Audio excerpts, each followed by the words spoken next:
کہ کل قیامت جب برپا ہوگی تو اس وقت بھی قیامت کا دن ہی ہوگا.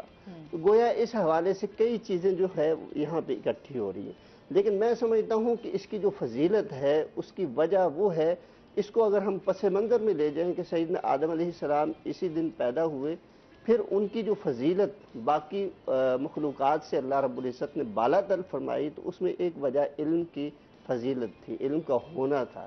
کہ فرشتوں نے تو کہا کہ اللہ تو اس مخلوق کو پیدا کرنا چاہ رہا ہے، اس کی خاصیت میں تو یہ ہے کہ یہ دنگا فساد کرے گی، خون برپا کرے گی، ہاں جی، لڑے گی، جھگڑے گی، ایک دوسرے کو مارے گی. تو اللہ رب العزت کیونکہ جس چیز کا فیصلہ کر لیتے ہیں وہ تو کرتے ہی ہیں. تو وَعَلَّمَ الْآدَمَ الْأَسْمَاءَ كُلَّهَا، قرآن عظیم یہ ارشاد فرماتا ہے کہ اللہ رب العزت نے آدم علیہ السلام کو چند چیزوں کے نام سکھلا دیے. پھر اس کا اظہار فرشتوں کے سامنے، کیونکہ انہوں نے ہی یہ آبجیکشن رکھی تھی، انہوں نے یہ بات اللہ رب العزت کے سامنے رکھی تھی کہ اللہ ہم تو تیری عبادت کرتے ہیں، تیری حمد و ثنا بیان کرتے ہیں، وَنُقَدِّسُ لَكَ، تیری جو ہے وہ پاکیزگی بیان کرتے ہیں. پھر تو ایک ایسی مخلوق کو پیدا کر رہا ہے جو فساد برپا کرنے والی ہے. تو جب اس کا اظہار فرشتوں کے سامنے ہوا تو قرآن اس بات کا گواہ ہے کہ انہوں نے کہا کہ سبحانک لا علم لنا الا ما علمتنا انک انت العلیم الحکیم، کہ اللہ تو ہی اس کی حکمتوں کو بہتر جانتا ہے، ہم تو فقط اتنا جانتے تھے جتنا تو نے ہمیں سکھلایا ہے. لیکن فرشتہ کل کا پیدا ہونے والا انسان، اسے اگر ارد گرد کی چیزوں کا پتہ چل گیا ہے تو گویا فرشتوں نے جب دیکھا کہ علم میں بالا تر ہو گئے ہیں سیدنا آدم علیہ السلام، تو انہوں نے اپنی کم مائگی کا اظہار کر لیا. اور یہی امت محمدیہ صلی اللہ علیہ وسلم کے اوپر جو پہلی وحی آتی ہے اس میں بھی علم کا اظہار ہوتا ہے، اقرأ بسم ربک الذی خلق. تو اسی علم کا پرچار جو ہے حضرت صلی اللہ علیہ وسلم نے ہفتہ وار دنوں میں جمعہ کے دن کو جو ہے وہ مقرر فرمایا ہے کہ مسلمان اکٹھے ہوتے ہیں، ایک عبادی کے، ایک علاقے کے، وہ کچھ وعد و نصیحت سنتے ہیں. حضرت صلی اللہ علیہ وسلم مدینہ منورہ میں ہجرت کر کے گئے تو 3 دن قیام فرمایا. قباء کی ایک بستی تھی تو وہاں پہ مسجد بنائی اور پہلا جمعہ جو ہے وہاں پہ فرمایا. اس کے بعد مسجد نبی بنی، باقاعدہ ایک جمعے کا جو ہے وہ آغاز ہوا. تو اس سے یہ ہے کہ اللہ رب العزت کے پیغامات کو دہرایا جاتا ہے، تذکیر ہوتی ہے، نصیحت ہوتی ہے. اور یہ جو علم ہے نا، اس کا سیکھنا سکھانا، ہم نے وہ معروف ایک چھوٹی سی حدیث پڑھی ہوئی ہے، سنی ہوئی ہے کہ جو بھی وحی کا علم سیکھتا ہے، قرآن کا علم سیکھتا ہے یا سکھلاتا ہے، دنیا میں اس سے بالا تر کوئی اور انسان نہیں ہو سکتا. گویا کہ فضیلت والا صاحب مرتبہ انسان ہے وہ جو علم کے ساتھ وابستہ رہتا ہے. تو ہم جو چھوٹی سی گھڑی اکٹھے ہو کے بیٹھتے ہیں، اللہ رب العزت پہ اس کو اتنا فضیلت والا بنایا ہے کہ پورے دن کو جو ہے وہ بابرکت بنا دیا ہے. اور یہی وجہ ہے میں جو سمجھتا ہوں کہ اس میں جو حکمت پیدا ہے جمعے کے دن کی اہمیت اور فضیلت کے حوالے سے، وہ یہی ہے. پھر آپ علیہ السلام کی تعلیمات بھی ہمیں ملتی ہیں کہ آپ سارا دن اس میں عبادت میں ہی صرف کرتے رہتے. صحابہ کرام کا ایک عمل ہے، پھر آگے محدثین کا آگے جو ہے اس کے غور و فکر اور تدبر کے لحاظ سے انہوں نے اپنی تفہیمات جو ہے، تشریحات جو ہمارے سامنے بیان کی ہے کہ جو آپ علیہ السلام نے فرمایا ہے کہ اس میں ایک ایسا وقت ہے جس میں انسان اللہ سے دعا کرے تو اللہ اس کو ہر صورت عطا فرماتے ہیں، قبول فرماتے ہیں، رد نہیں کرتے. تو اس کے بارے میں کئی ایک توجیحات ہمارے سامنے آتی ہیں، لیکن جو بہترین 3 توجیحات ہیں، ایک تو یہ ہے کہ اس وقت کے تعین کے بارے میں فرماتے ہیں کہ جب امام منبر پر بیٹھتا ہے نماز کے اختتام تک وہ وقت ہے. دوسرے احباب نے کہا ہے کہ نماز ختم ہوتی ہے تو اس کے بعد اس کا وقت شروع ہوتا ہے. اور تیسرے احباب یہ کہتے ہیں کہ عصر کے وقت سے لے کر مغرب تک اس کا وقت ہے اور اس میں یہ ایک مختصر سا وقت ہے. پھر امام ابن حجر رحمہ اللہ اس کی تشریح فرماتے ہوئے اس کو تقسیم کرتے ہیں 12 اوقات پہ. یعنی دن جو ہے اس کو اگر 12 حصوں میں تقسیم کیا جائے تو اس میں سے ایک گھڑی ہے جس میں اللہ رب العزت سے کی ہوئی دعا وہ قبول ہو جاتی ہے. تو کہتے ہیں وہ کون سی دعا ہے؟ تو اس میں یہ فرماتے ہیں کہ اسی طرح جس طرح لیلۃ القدر آخری 5 رات آخری عشرے میں 5 راتیں ہیں اور کوئی مخصوص نہیں کی گئی تاکہ مسلمان زیادہ سے زیادہ عبادت میں مشغول رہیں، اسی طرح جمعے کے دن میں وہ اس وقت کو مخفی رکھ دیا گیا تاکہ زیادہ سے زیادہ جو ہے وہ انسان عبادت میں مشغول ہو کر رہے. خوبصورتی سے آپ نے اس کو بیان کیا. اچھا، جس طرح